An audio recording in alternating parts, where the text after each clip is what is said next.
Bonjour, Pasteur Patrick. Ici, je vais aborder une question très importante avec toi. C'est la question la plus importante, et c'est celle-ci. Nous savons tous que nous allons mourir. Un jour ou l'autre, nous passerons de ce monde. Et la question qui se pose, c'est où vas-tu passer l'éternité? Le moment où tu quittes cette terre, où seras-tu? Bien sûr, Jésus nous dit clairement que dans l'éternité, il n'y a que deux endroits, deux destinations.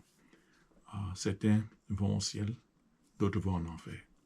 En fait, Jésus dit que l'âge est le chemin qui mène à la perdition. Et étroit est le chemin qui mène à la vie. Et peu sont ceux qui le trouvent. Et donc, si Dieu pouvait ouvrir le rideau actuellement et nous permettre de voir l'enfer, nous nous rendrions compte que l'enfer est plus peuplé, beaucoup plus peuplé que le ciel. Et pourtant, Dieu a communiqué, a créé un chemin pour que nous sachions que nous sommes sauvés.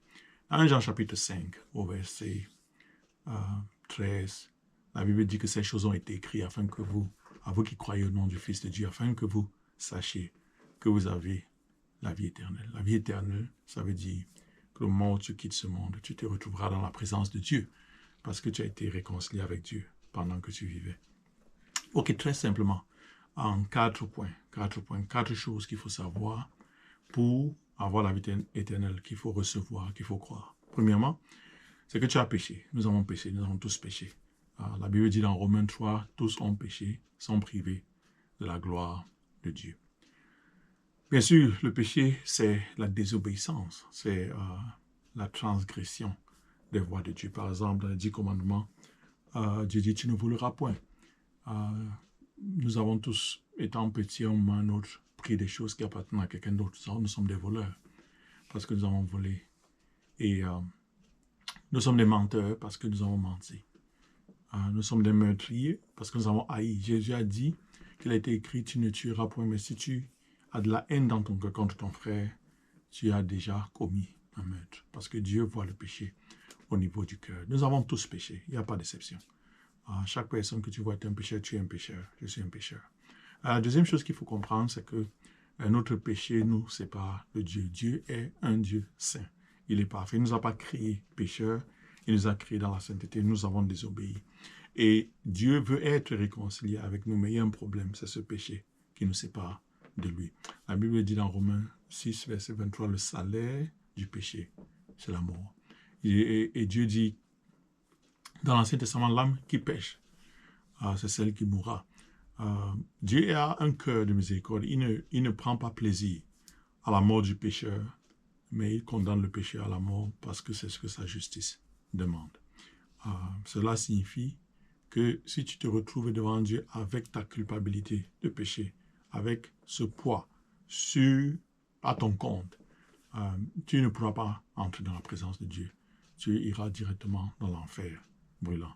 Tu seras condamné et pour toujours.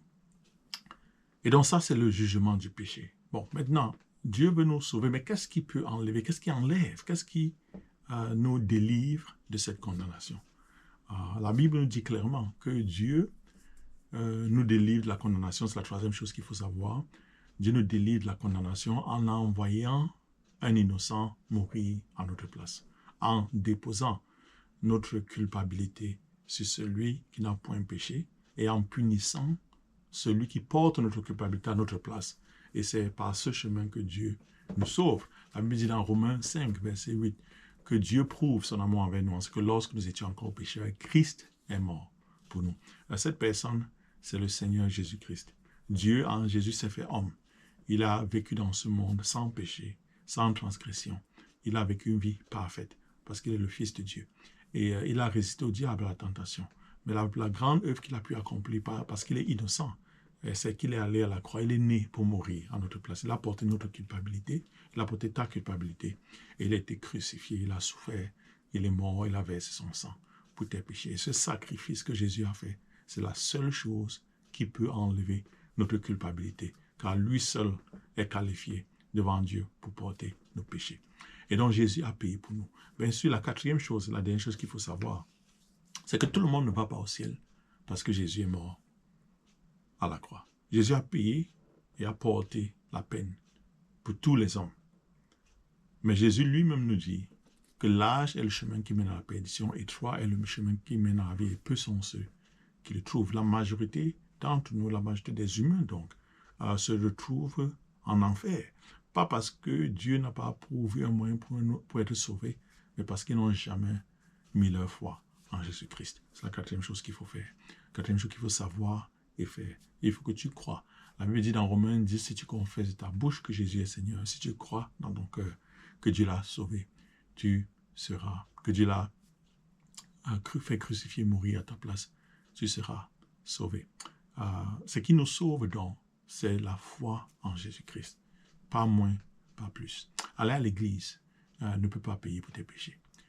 Bon, c'est une bonne chose d'aller à l'église, écouter la parole de Dieu. Mais le seul fait de le faire ne peut pas te sauver, ne peut pas enlever ta culpabilité devant Dieu.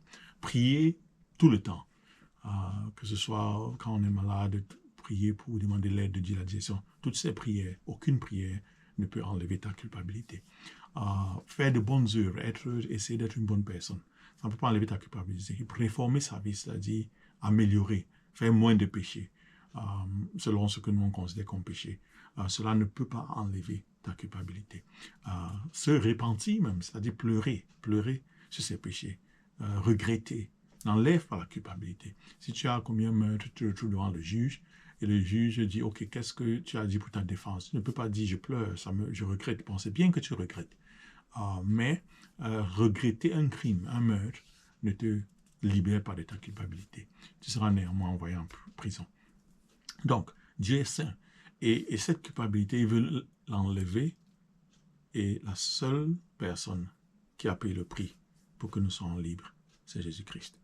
La Bible nous dit que sans effusion de sang, il n'y a pas de pardon des péchés. Et Jésus a versé son sang à la croix pour te laver, pour te délivrer de tes péchés. Et donc, tu n'as qu'une seule chose à faire, c'est te repentir. C'est de ton cœur te tourner vers Dieu et reconnaître que tu as péché contre lui. C'est croire que Jésus est mort à la croix pour tes péchés.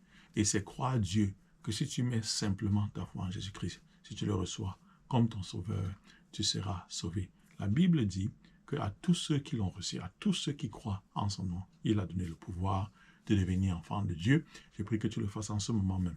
Si tu n'es pas sûr d'être sauvé, dis Seigneur Jésus, merci d'être mort à la croix pour moi.